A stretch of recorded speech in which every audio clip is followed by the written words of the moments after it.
Bismillahirrahmanirrahim. Assalamu alaikum. Hürmetli televizyon görgüçleri. Bu qıtımlıq haftalik istiqlal xabarları programımıza kelginlarını qızğın qarşı alımız. Ben Abdullah Yalqun.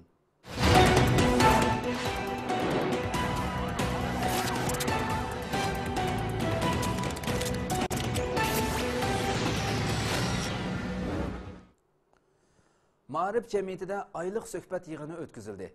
Şərq Türkistan Ma'arif ve Həmkarlıq Cemiyeti her ayının 5'inde ötküzüp kilovatkan aylık söhbət yığınının bu aylığı 9. ayının 6. günü kəs saat 7'de Ma'arif Cemiyeti'nin mərkizde ötküzüldü. İstanbul'da yaşavatkan nurgun qeyrindaşları qatnaşdı.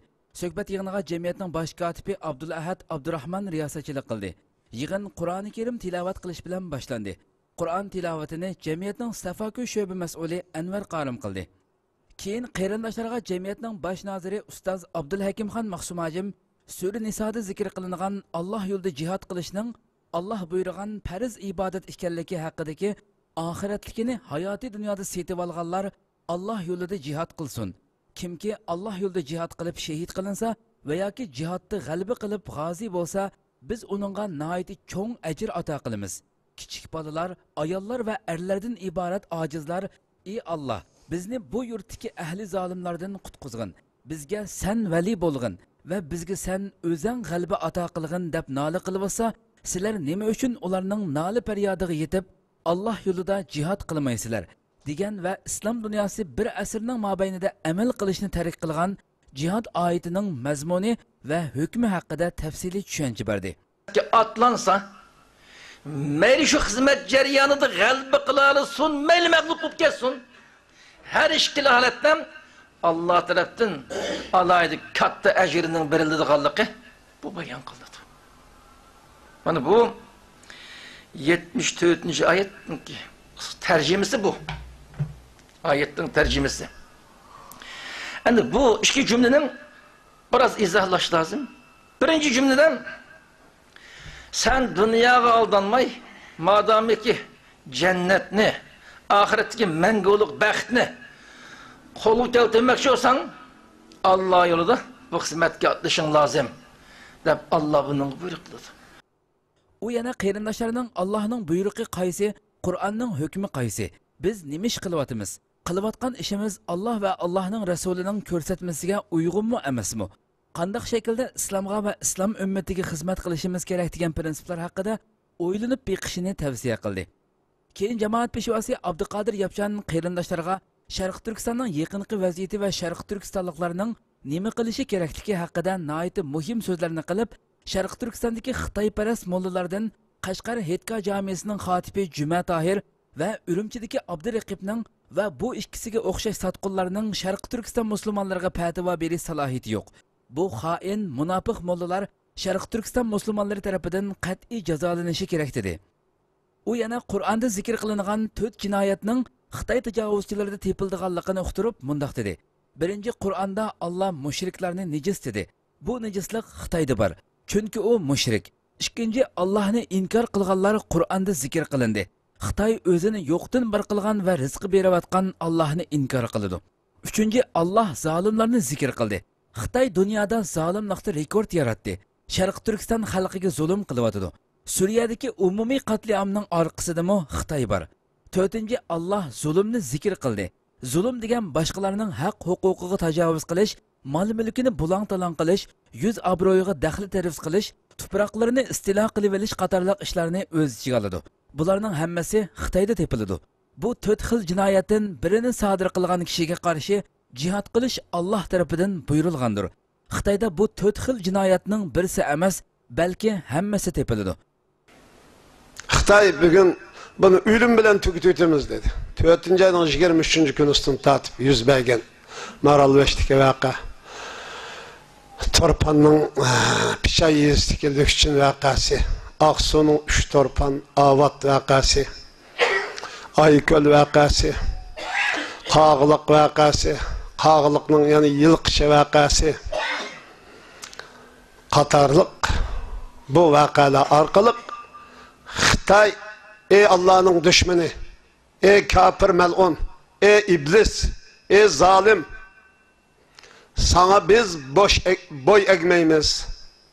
Sen bizni yok kılanmaysa, bizni ölüm bilen mevcudiyetimizni saqlab qolamiz ki, ölüm bilen bizni çoğu tehdit qılıp yok kılanmaysa degan bir haqiqatni köktüpedi. Şunun bilan birge haqiqiy düşmanning Allah'ın düşmanı bo'lgan Xitoydan iborat bu kafir ekanligini, bu tajovuzchi zolim ekanligini, düşman izda yurishning hech qanday hojati yo'q ekanligini, düşmanning o'zi dal o'zilam Xitoydan iborat bu tajovuzchi, bu maxluq ekanligini shu isbotlab berdi. Yig'in ustoz Abdulkarim Kucharning duosi bilan oxirlashdi. Bu oylik suhbatning tafsilotini to'rimizning televiziya bo'limidan ko'rib olasizlar.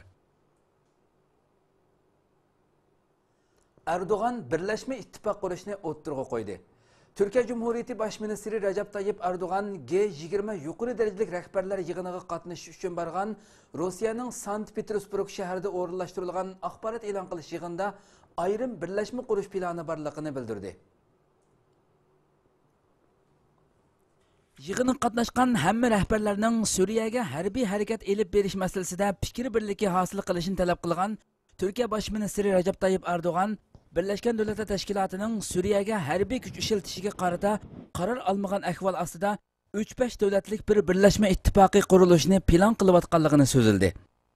Suriye rejimining xalqiga qarata sistemalik qatliam yurgizishi bu yig'inga qatnashgan har bir rahbar tarafidan qattiq ko'ztilmoqda va Suriyaga qarata sistemalik bir harbiy harakat elib berishning qattiq zarur bo'lib qolganligini bu yerdagi rahbarlarimiz o'ttirib qo'yibdi.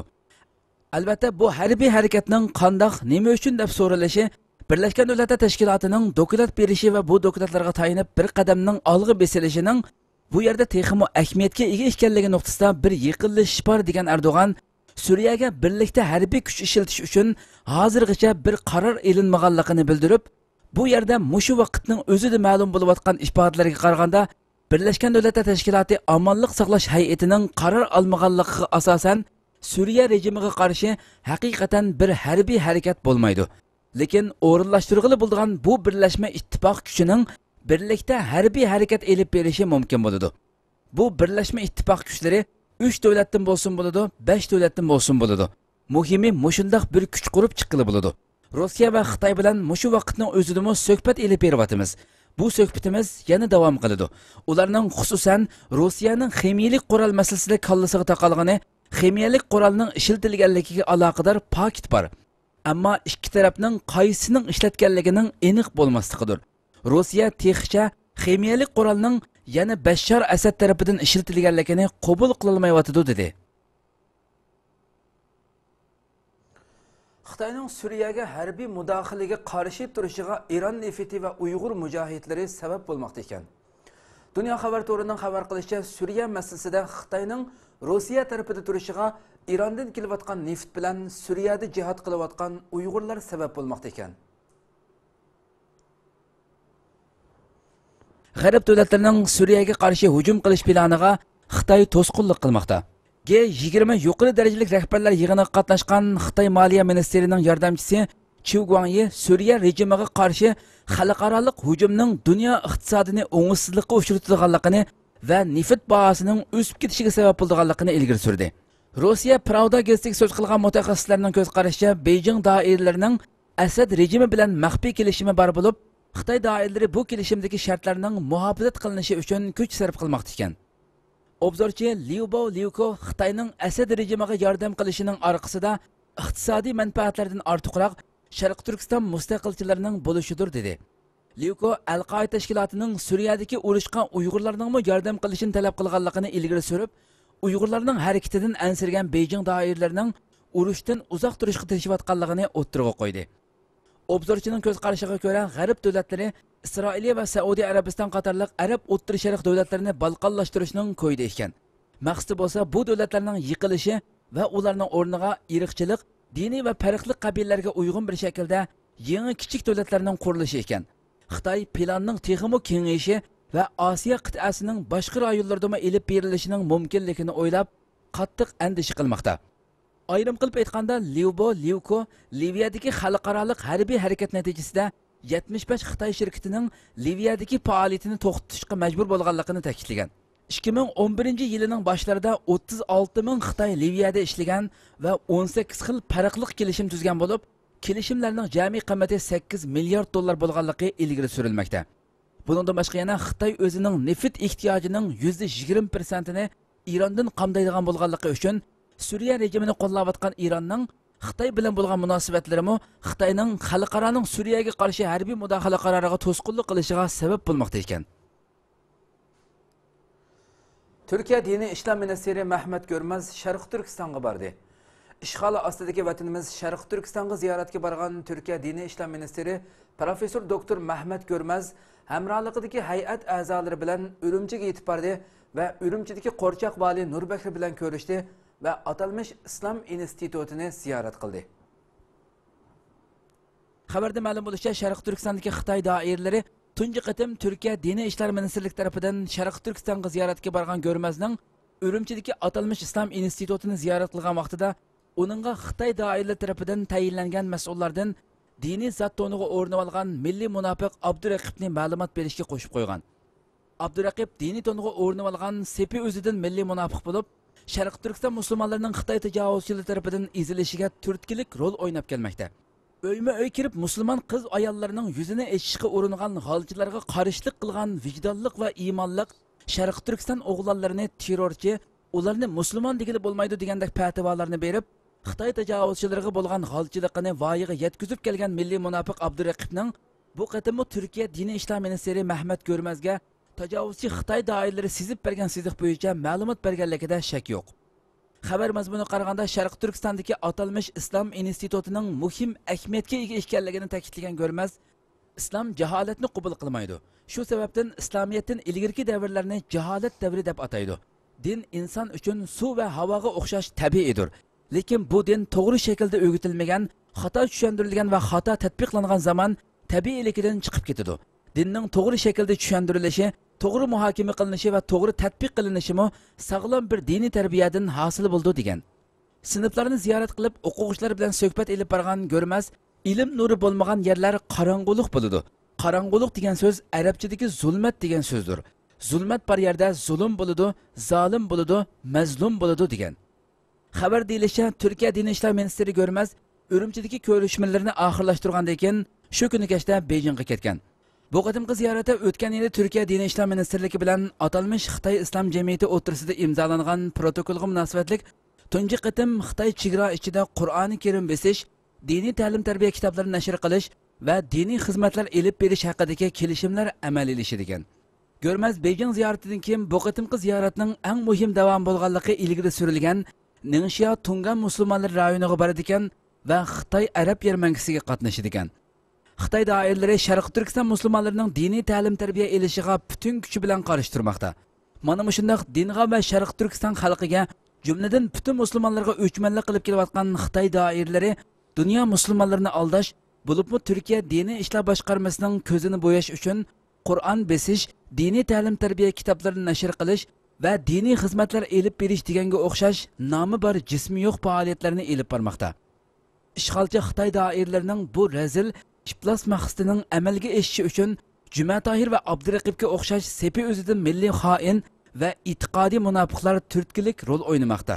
Xitoy doiralarining bu hiyla mekrlarini, razil va shum niyatlarini Sharq Turkiston xalqiga, dunyo musulmonlariga, bo'lib navbatda Sharq Turkistonda ziyorati bo'layotgan Türkiye Dini İşler Boshqarmasi hay'atiga fosh qilish uchun Türkiye Istanbulda faoliyat olib berayotgan Sharq Turkiston ma'rif va hamkorlik jamiyati bayonot e'lon qildi.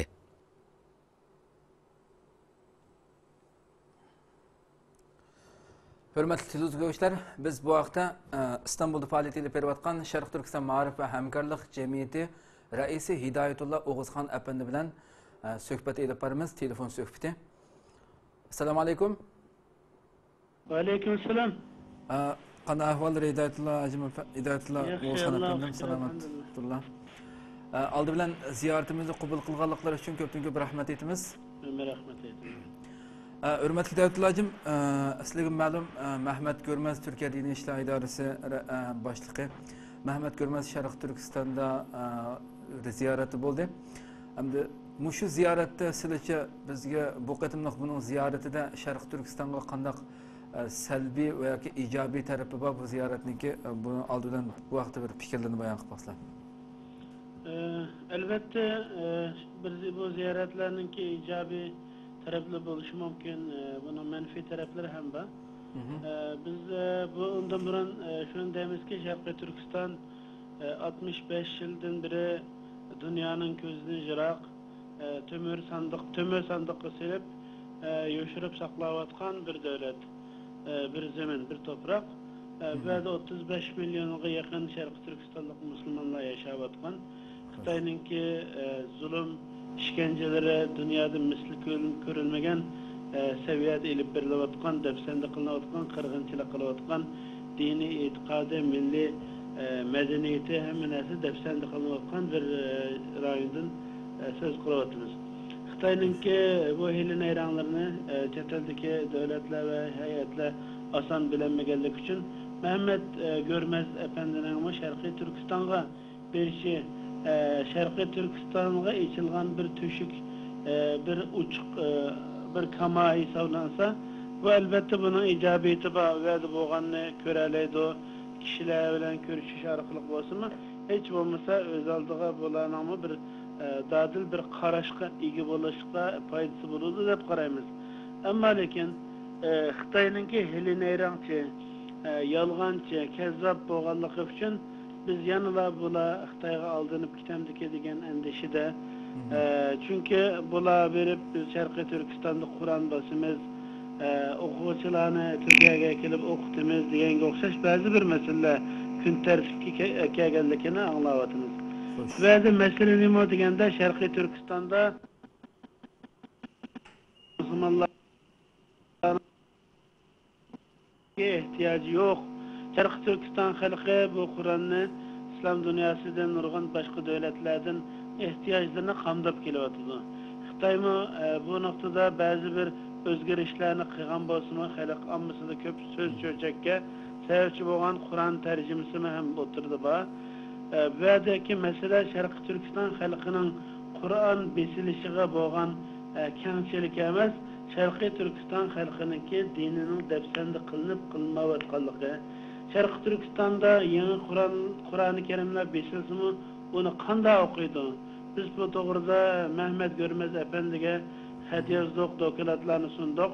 Şarkı Türkistan kitipsiz bu bir çok mesuliyet talep kıldığan bir mesele dedik. Şarkı Türkistan'da eğer yakınlıkça meyle bütün yüz bervatkan dini besim, dini mezhar kılış, kemstiş, Şarkı Türkistan'daki ata-analarımızdan, ayarlarımızdan, ağaç sanallarımızdan hicapları kılınavatkan besim, tecavüz, haddidin çekidini aşkan nurgun siyasetlerine bunu dokulatta sungan bulduk. Ve şunun okşaş kişilerininki itikat kılış, örneki var degen yalgan sepsetagimi dikkatini çektik. Bu noktada elip etkanda Şarkı Türkistan dünyanın en ağır zulüm çekivatkan ama dini ve Mehmet Görmez Efendi Türkiye'nin dini işler idaresi boğanlık için bazı başka siyasi noktalarını takitlemedik. Mühim boğanı siz dini kengçilik, dininin yiyilişi, kişilerininki azat ve hür dini itikadını yaşaş doğrusu gep kılmak ikensiz o vaktada bu 35 milyon halk bu Kur'an'ı siz basmakçı boğan Kur'an-ı Kerim'ni kanda okuydu. 35 milyon halkka bir tane Kur'an öğütülgan, Kur'an yadılaydıgan, Kur'an okutulgan bir mektep, medrese yoktursa öyleydi ata-analары ve pedakar ustazlar öyleydi bulağı Kur'an öğütüvatkanlarını şehit kılıbasa uşak ballarını tutup kol gelip nurgun Feysu'da Xitay sakçıkanlardık şehit kılıngan haberlerini bilimiz. Bundak bir vaziyette bu besilgan Kur'an'ı kim okuydu? Siz Xitay'dan soramsınız. Bu Kur'an'ı biz basmakçı olan Kur'an'ı okuyduğun, öğütüdüğün, okutulduğun ya bir medresiniz var mı? Bizge apıran, depekın. Bula sizni apıranmaydı, bula yalgancı. Fakat Ürümçi'de sizge kösetmekçi olan İslam İnstitutu degen ya bir kezzaplık Xitay Komünist Kompartiyaninki nemelerin imamlarını işlep çıkardıgan Xitay siyasetini, yol yorukunu tebliğ kılıdığan muşundaq kişilerin, ait çeklik kişilerin okuyalaydıgan bütün bir Türkistan'da 70-80 kişilik okugusu boğan bir mektep bu bir yalğançı, hilneyrancı Xitay. Bunun qarta sizningki ziyaretinizde eslidi bolsa, Şarkı Türkistanlık Türkiye'de yaşayotgan mыңlagan kişiler bolganlık üçün siz bulardan maslahat elişiniz kerekti. Bununla dikkat qilmasanız, sizning yaxshi niyetlik elib borgan hech qanday harakatingizdan bir natija chiqmaydi, bir tarafli harakat bo'lib qoladi. Sharqiy Turkiston xalqining ümit arzulari, talab fikrlari degan narsalarni bugungi real qiyinchiliklar, masalalarni ko'z tutmasangiz, o'zingizniki va Xitoyning oraliqda diplomatik protokol insonlar bilan o'tirib pal chirog'ning orasida yenib kelasiz, undan boshqa Sharqiy Turkiston xalqi qiladigan hech qanday yaxshilikimiz bo'lmaydi deb mushularni yozdik. İnşallah belki Xitoyning el nayronlarini ko'rgan bo'lishi mumkin. Va bizningki takrorlaydiganimiz Sharqiy Turkistonninki asas masalasi, ozodlik masalasi hal bo'lmasdan elib boriladigan har qanday so'zlar bu ma'nosi bo'lmaydi, buning bir yaxshi natijasi kelmaydi deb qaraymiz. Xo'sh. Hurmatli Hidoyatlajim, sizcha bu masalan Turkiyadagi shu bo'libmi diniy ishlar idorasidagi bir o'rinniki va boshqa hukumat o'rinlarining ham Sharq Turkistonga har qatimliq ziyoratlarida burunmi men bilmadim. Masalan ijtimoiy milliy tashkilotlar, Sharq Turkiston tashkilotlaridan bir ko'z qarash bilan bir narsa elish ishi burun yuz berganmi? Nima uchun olmaydi masalanga berishdan burunda muhim bir ziyoratda miyada Sharq Turkistonliklarni temsil qilayotgan Uyg'ur tashkilotlaridan nima uchun ularning fikrini elib u yerda qanday narsalarga diqqat qilishi kerakligi haqida ancha-muncha fikr olmaydiganligi nima uchun sizcha? Bula belki mening his qilishimcha Xitoyning xabub qolmasin deb ansiraydigan bo'lishi mumkin. Menchi bu bir behuda bir ansirash. Türkiye'de o'zi 2009-yili Sharq Turkistonda Urumchida qirg'inlik qilingan chog'da Türkiye Baş Ministeri Recep Tayyip Erdoğan Türkiye'de 300 ming Uyg'ur yashayotgan bir yer. Bundaq bo'lganlik uchun biz u yerdagi zulmga, nohaqchilikka qarab turolmaymiz deb shunday bir qattiq bir muomala qilgan. Onun uchun u yerda Türkiye mayli Baş Minister, Tashqi ishlar ministri ve şuna o'xshash muhim kishilarning Sharq Turkistondagi yiqildi qilmoqchi bo'lgan ziyoratida shu Turkiyada yashayotgan ommaviy tashkilot, siyosiy tashkilotlar ve bu yerdagi cho'nglar kishilarni ko'z inobat qilib bular bilan bevosita diyalog qilmasa, ko'rishmasdan Sharq Turkistonda elib berilgan harakatlar natijasiz qoldi. Bu bir taraflik masala bo'lib qoldi. Buni Sharq Turkiston xalqi qabul qilmay qoldi. Xitoy chunki birini bo'lib bir qo'lini uzatsa, bütün bedenini kesip ilib oladi. Bu yolg'onchi Xitoylar. Onun için Türkiye bu meseleni biz her qatim ko'rishganda bu meselelerni kun tartibga keliyotimiz. Elbette Türkiye Sharq Turkiston meselesinde dadil bo'lib, bu yerdagi tashkilotlar bilan ochiq oshkor ko'rishsa, bu yerga Türkiye'nin hech qanday inovatiga daxl etmaydi. Xitoydan cho'ng bir qiyinchilik zarar kelishiga men ishonmayman. Buning uchun bu meselede eğer Türkiye hükümeti ciddi olsa Sharq Turkiston tashkilotlari bilan xalq ommani temsil etken, vekillik qiladigan kishilar bilan cho'qim ko'rishish kerak. Albatta bular uzoq Sharqdan ba'zi kishilar orqali bizdan doklad istaydi, bizdan ko'rishaylik demisimi? Biz her daim doklad avatib turamiz. O'yinda safar qildikin deganni anglasaqmi, vaziyat ahvolini yezib avatimiz.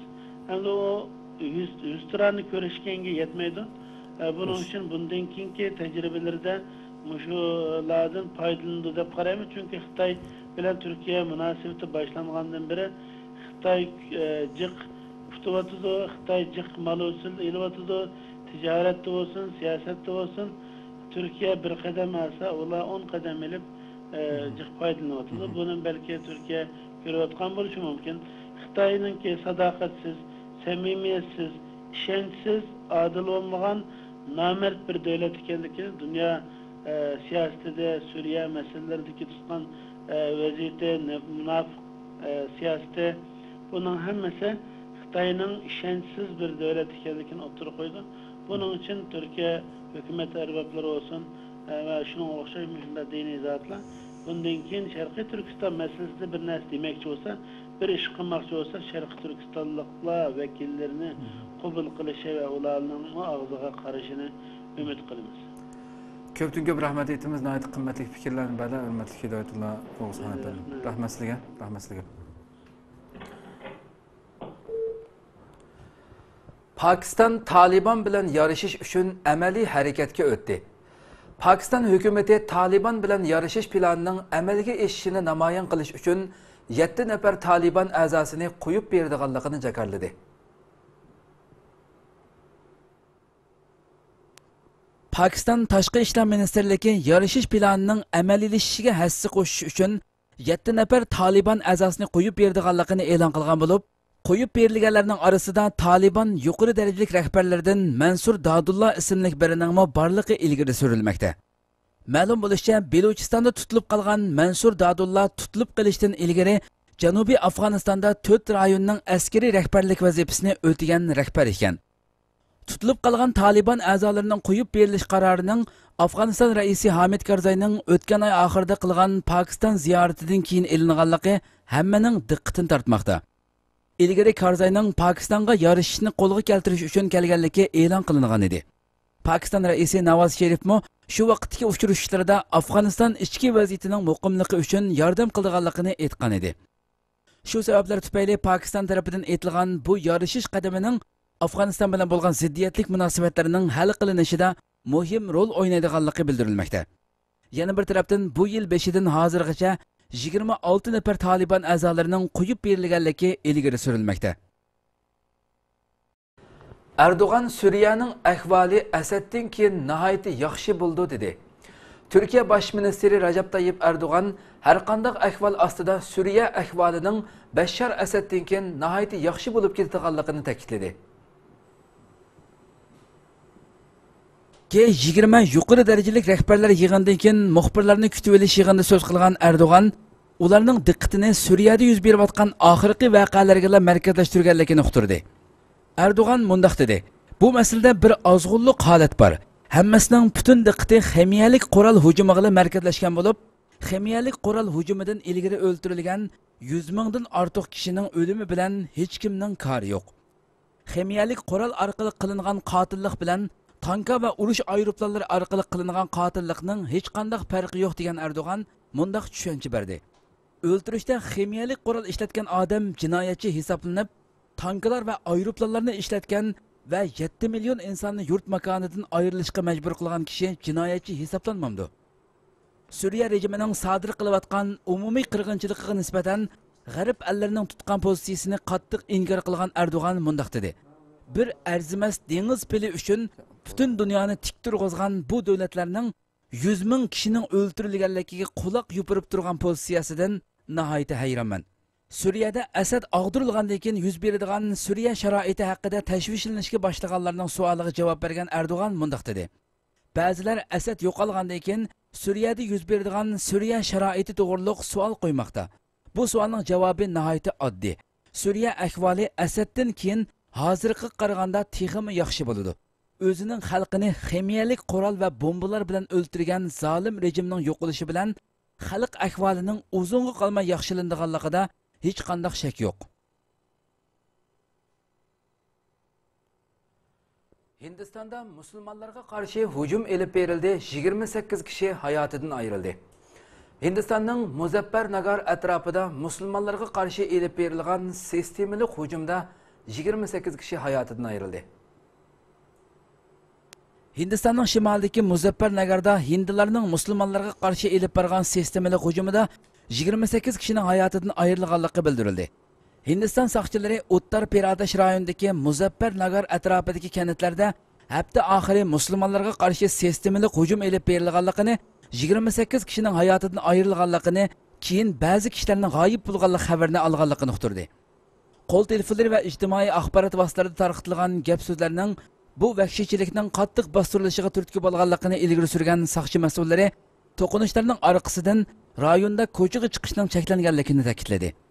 Askarlarning uylarda qurol aqtirish elib borganligi va 9-sentabr dushanba kuni Muzaffar Nagardagi ish o'rni va maktablarning taqildiganligi ilgari surildi.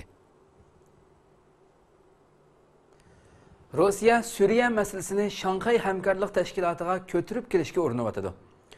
Suriyaga xalqaroning harbiy kuch ishlatishiga qarshi turgan Rossiya Suriya masalasini 13-sentabr, ya'ni bugun Bishkekda ochilmoqchi bo'lgan Shanxay hamkorlik tashkiloti yig'iniga ko'tirib kirishni o'ylashyapti.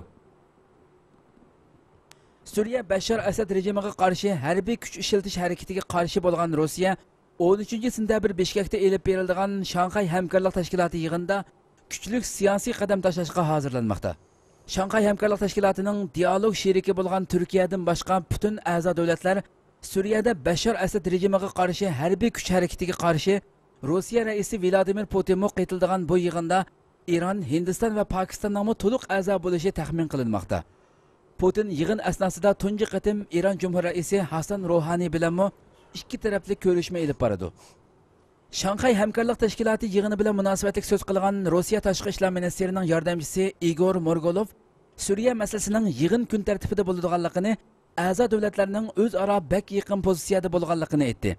Morgolov Birlashgan Davlatlar Tashkiloti Xavfsizlik idorasining qarorisiz elib beriladigan harbiy harakatning xalqaro qonunga qarshi bo'lganligi haqida hammamiz ham fikrimiz dedi. Rus diplomati Bishkek xitobnomasida Suriya masalasida o'rtaq birlikning hosil qilinganligini bildirdi. Shanxay hamkorlik tashkilotiga Hindiston, Pokiston va Iran to'liq a'zo bo'lishi mumkin. Iran va Pokistonning Shanxay hamkorlik tashkilotiga to'liq a'zo bo'lish uchun rasmiy iltimos sunganligi, Hindistonning bu xususda talab sunganligi ilgari surildi. Shanxay hamkorlik tashkilotiga Iran va Pokistonning to'liq a'zo bo'lishi uchun rasmiy iltimos sunganligini, Hindistonning bu xususda talab sunganligini ilgari surgan Rossiya tashqi ishlar ministri yordamchisi Morgolov tashkilot idoralarining ularning iltimos va talablariga ko'ngil bo'lganligini, buning bu qatim Bishkekda ochilgan yig'in asnosida o'ttirg'i qo'yilganligini aytdi. Morgolov yig'in jarayonida Putin va Ruhanining tunji qatim bir araga kelganligiga ishorat qildi. Rossiya hukumati bu ko'rishishning Iran tarafidan talab qilinganligini va ikkinchi yadro bombasi o'rni yasashga munosabatlik masalalarning muzokara qilinganligini jikarladi. Ilgari Rossiya Tehronning dastlabki yerlik yadro bombasi zavodi bu shaharni puturib İranlık mas'ullarga o'tkazib bergan edi. Yaponiya o'z egiligidagi orolga yaqinlashgan Xitoy urush paraxodlariga qarshi hushyorligini kuchaytirdi. 7 kemida tarkib topgan Xitoy urush paraxodi Yaponiyaning rasmiy egiligiga o'tganiga 1 yil bo'lgan va Xitoy doiralari egilik huquqini hozirgacha talashayotgan Senkaku oroliga yaqinlashgan. Yaponiya dengiz qo'g'dash qismi so'zchisining deyishicha, bu qatim Senkaku oroliga yaqinlashgan Xitoy urush paraxodi Senkaku oroli atrofida o'tgan aprel oyidan boshlab ko'zatilayotgan 8 Xitoy paraxodining eng cho'ngi ekan. Xitoy dengizi idoriy doiralarining so'zini naql qilgan Xitoy rasmiy axborotining deyishicha, Xitoyning 59-nomerlik urush paraxodi o'tgan yili 9-oyda Yaponiya rasmiy egiligiga qaytib olgan Senkaku oroli atrofida charlash elib bormoqda ekan. Xitoy Xinhua agentligi tarqatgan xabarlarda Xitoy urush paraxodining bir qancha munosabat bilan oxirgi 12 oy ichida mazkur orolga 0.28 mil masofagacha yaqinlashganligi ilgari surilgan. Yaponiya dengiz qo'g'dash qismi 10-sentabr seshanba kuni Greenwich vaqti soat 1:30da Xitoy paraxodining Yaponiyaga qarashli dengiz bo'shlig'iga kirganligini ilgari surdi. Kuzatuvchilar tabiiy boyligi mo'l bo'lgan bu orol talashish masalasining Osiyodagi cho'ng ikki davlat orasida qurolliq to'qinishga sabab bo'lib qolishidan andisha qilishmoqda. 9-sentabr dushanba kuni bazasi noma'lum Xitoy uchquchsiz urush aeroplani Yaponiya havo bo'shlig'iga kirmasdan mazkur orol bo'shlig'i ustida uchgandan keyin Yaponiya mudofaa ministrligi o'zining urush qilguvchi har qaysi qismlariga hushyor turish buyrug'i tushirgan. Yaponiya qismlari o'tgan yakshanba kuni Xitoy bombardimonchi aeroplanlarining Okinawa oroliga tutishadigan orollardan ikkisining o'ttirisidagi davlatlik havo bo'shlig'ida uchganligini nazorat qilgan. Tokioning deyishicha, Xitoy urush aeroplanlarining bu havo bo'shlig'ini Tinch okeanga berish uchun tunji qatim ishlatilishi ekan.